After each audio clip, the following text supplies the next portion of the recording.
అరే! చికెన్ సెంటర్‌కి వెళ్ళినప్పుడు మనం ఎంతో ఇష్టంగా బోన్‌లెస్ వింగ్స్ ఆర్డర్ చేస్తాం కదండీ! కానీ నిజానికవి అస్సలు వింగ్సే కాదట.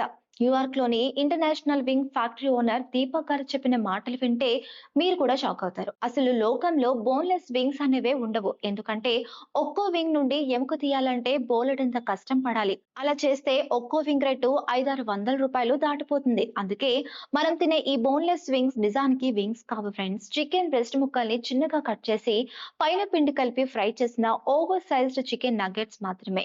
ఇది ఎలా ఉందంటే ఆపిల్ జ్యూస్ అని చెప్పి మనకు కలర్ కలిపిన చక్కెర నీళ్లు అమ్మినట్టు అనమాట. పైగా ఒక కోడికి కేవలం 2 వింగ్స్ మాత్రమే ఉంటాయి. కానీ బ్రెస్ట్ మీట్ మాత్రం చాలా ఎక్కువగా ఉంటుంది. అందుకే కంపెనీలకు ఇది తక్కువ ధరకే దొరుకుతుంది కాబట్టి దీని స్టైల్ గా బోన్లెస్ వింగ్స్ అని పిలిచి మనకు అమ్మేస్తున్నారు. అంటే మన వింగ్స్ అని భ్రమపడే నగ్గెట్స్ తింటున్నామన్నమాట. మరి మీలో ఎంతమందికి బోన్లెస్ వింగ్స్ అంటే ఇష్టం? ఈ నిజం తెలిసాక కూడా అవే తింటారా? లేక ఎముకలున్న అసలైన వింగ్స్ వైపు మొగ్గు చూపుతారా?